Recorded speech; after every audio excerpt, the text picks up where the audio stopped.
Alhamdulillah sidang tadi sudah dibuka secara resmi. Yang pertama diperiksa itu identitas saya.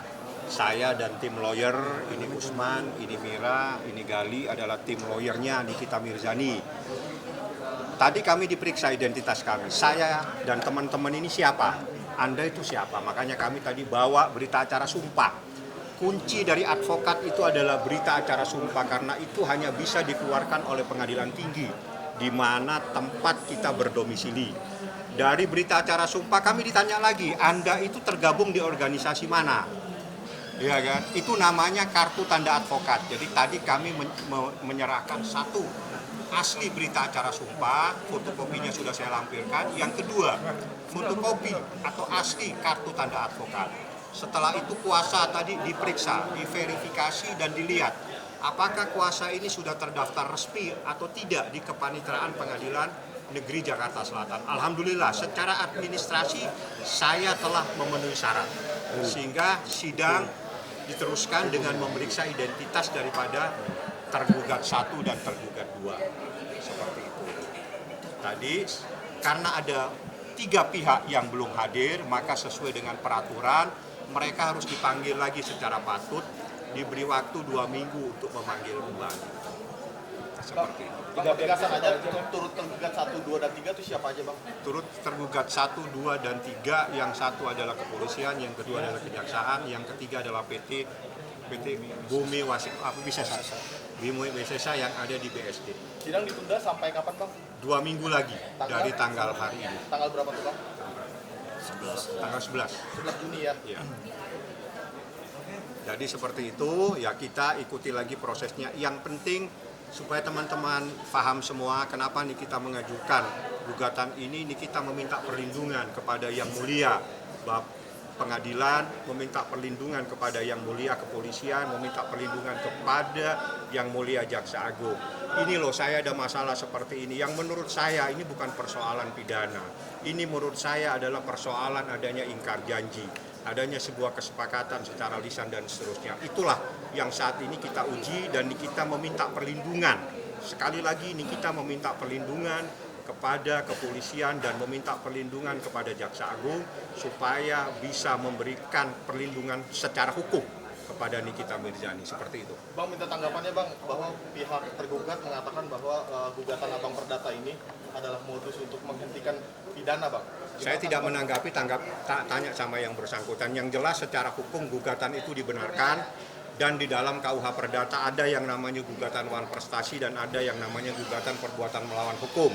Kalau wan prestasi itu adalah ingkar janji atau seseorang yang tidak mentaati apa yang pernah disepakati. Kesepakatan itu bisa lisan dan bisa tertulis secara hukum. Makanya namanya wan prestasi atau artinya ada seseorang yang ingkar janji. Kejadian berawal dari November 2024, itulah asal terjadinya kesepakatan lisan di antara. Bagaimana kesepakatannya nanti kita uji di persidangan. Jadi itu adalah hak yang diberikan secara hukum dan itulah yang diminta sama Nikita Mirzani. Nikita Mirzani waktu saya besuk dia bilang, Bang, sudah saatnya Abang ajukan gugatan wan prestasi, sudah saatnya saya meminta perlindungan kepada Kapolri, saya meminta perlindungan kepada Jaksa Agung atas masalah yang menimpa diri saya karena saya tidak kenal dengan yang bersangkutan. Saya tiba-tiba dihubungi dengan seseorang melalui staf saya atau Ismail Marzuki. Saya tidak kenal kepada tergugat.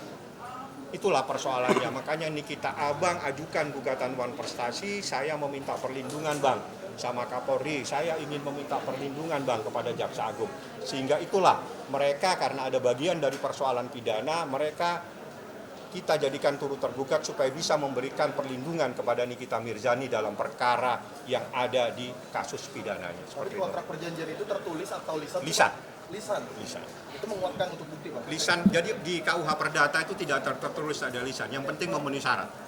Syaratnya adalah kesepakatan itu adalah sesuatu yang halal, para pihaknya ada, subjek dan objeknya ada dan sebagainya seperti itu. Satu yang harusnya Nikita sekali lagi tidak pernah kenal dengan tergugat, ya, tidak kenal dan tidak tahu. tiba-tiba dihubungi, dan itu pun Ismail Marzuki beberapa kali ditelepon, baru dia angkat teleponnya terus minta tolonglah direview yang baik-baik produk saya. Makanya Nikita ini endorse. Ya udah kalau gitu tolonglah, harus sesuai dengan aturan, nanti kita bantu untuk review yang baik-baik. Belum selesai kesepakatan itu dilaksanakan dan belum berakhir karena November ke November itu artinya 1 tahun. Ya kejadian November, terus ada kalimat, nanti kalau memang tolong ingatkan aku Mail. Itu ada kalimat semua di dalam percakapan tersebut. Itu adalah bagian dan itu tertuang dalam berita acara pemeriksaan. Itulah yang saya katakan saya uji saat ini. Masalah penerimaan uang 4 miliar itu saat ini saya uji di pengadilan perdata. Apakah itu bagian dari kesepakatan ataukah ada persoalan lain yang sebagaimana yang dilaporkan seperti itu. Bang, artinya Nikita Mirzani berharap uang kerugian itu balik, Bang? Uang itu, kalau itu kan hak dia sebetulnya, karena dia diberikan sesuatu untuk melakukan sesuatu. Ya, karena itu adalah sebuah yang telah disepakati, bahkan yang menentukan pembagian penyerahan uangnya pun adalah tergugat, di mana dia membagi 2 kali secara tunai 2 miliar, secara transfer 2 miliar. Dan itu mereka yang mengatur semua. Jadi bagaimana ada upaya-upaya yang dilakukan Nikita Mirzani. Ini kita nggak melakukan apa-apa, kenal juga tidak. Seperti itu. Oke, ada lagi? Bang, mungkin sedikit update Bang, Niki apa kabar Bang sekarang? Baik, alhamdulillah sehat walafiat. Hari ini ulang tahun daripada Laura Mezani Mawardi. Saya ucapkan selamat ulang tahun anakku, panjang umur. Semoga kamu menjadi seseorang yang sukses lahir batin dan akan mendukung orang tuanya dan juga mendukung adik-adiknya semua. Karena dia sudah dewasa, hari ini yang saya tahu dia sudah genap berumur 18 tahun. Ya, itu yang saya tahu dari Nikita Mirzani, bahwa informasinya hari ini dia ulang tahun Laura menjadi 18 tahun. Jadi saya berharap Laura bisa menjadi orang yang bisa diharapkan dan bisa membantu orang. Kabarnya gimana sih Bang, Laura sendiri? Lauranya baik-baik aja, memang dia dalam proses pendidikan ya. Jadi pendidikan ini jangan selalu kita berpikir bahwa pendidikan itu sekolah. Jadi ada pendidikan terhadap sesuatu di mana dia diperlukan pendekatan terhadap dirinya, dan itu ada tempat lain di mana proses pendidikannya masih belum selesai. Masih dalam proses pendidikan dan pembelajaran. Seperti itu. Mungkin ada rencana untuk jenguk aminnya gitu ke Rutan? Ya itu nantilah urusan lain ya. Jadi itu biar nanti melalui tempat di mana dia dititipkan. Jadi dia itu ada di satu tempat untuk belajar. Nanti biarlah itu urusan lain, bukan urusan saya. Ya. Makasih Bang. Ada lagi yang mau ditanyakan? Saya mau balik.